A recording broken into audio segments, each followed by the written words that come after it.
अस्सलाम वालेकुम दोस्तों, जैसा कि आप जानते हैं कि मकबूजा कश्मीर की सूरत-ए-हाल इस वक्त खासी संगीन है। भारत सरकार ने दफ़ा 370 और A35 को ख़त्म किया।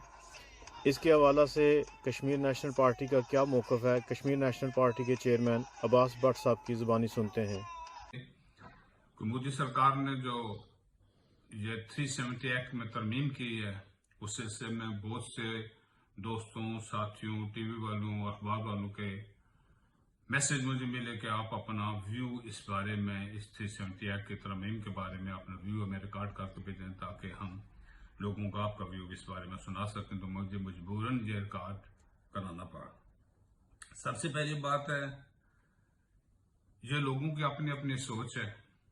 मेरी सोच, हमारी जमात की सोच यही है कि 370 में जो तब्दीली आई है, इससे कोई क़यामत बर्पा होने से रही, कोई ऐसी बात नहीं है।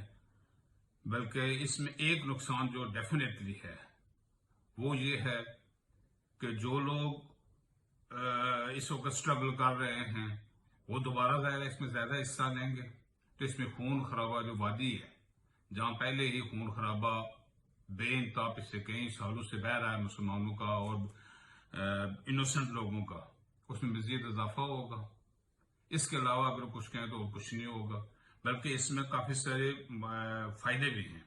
सबसे पहला फ़ायदा तो मैं ये महसूस करता हूँ कि जो इंस्ट्रूमेंट ऑफ असेशन है, जिसको महाराजा ने का अलाग कहते हैं कि महाराजा ने हिंदुस्तान के साथ अलाग किया, तो उसमें दो शर्तें ज़रूरी थी। एक शर्त कि हिंदुस्तान कश्मीरी अवाम की जान और माल की हिफाजत करेगा, जिसमें वो अनफॉर्चुनेटली फेल हुआ। और दूसरी कंडीशन थी 370 एक्ट की।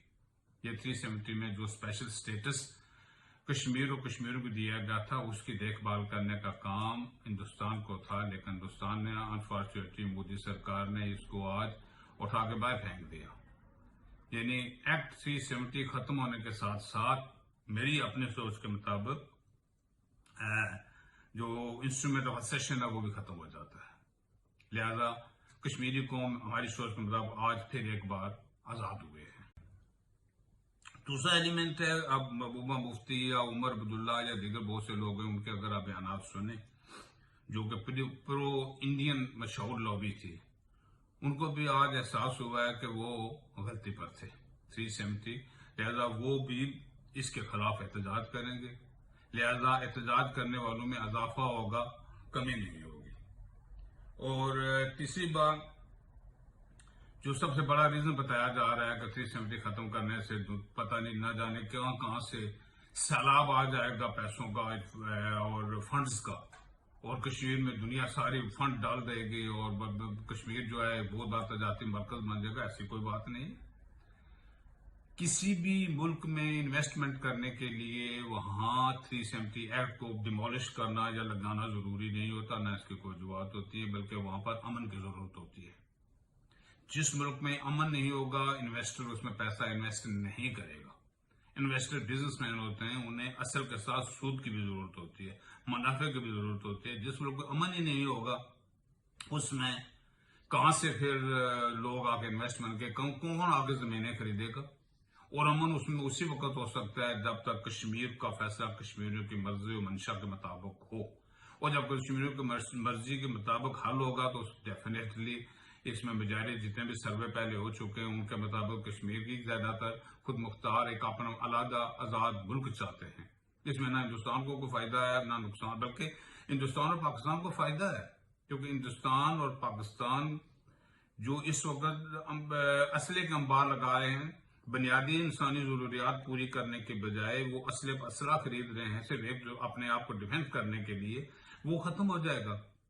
तो जो बेसिक जरूरियात हैं इंसानों की, अच्छे अस्पतालों की, अच्छे स्कूलों और कॉलेजों की, सड़कों की बेहतर सहूलियात मैसर होंगी, बजाय के डिफेंस पर खर्चा करने को दोनों मुल्क इस पर खर्चा करें, तो इसमें हिंदुस्तानी और पाकिस्तानी जो आम लोग हैं वो बेनिफिशरी होंगे, उसके साथ साथ कश्मीरी भी डेफिनेटली बेनिफिशरी होंगे।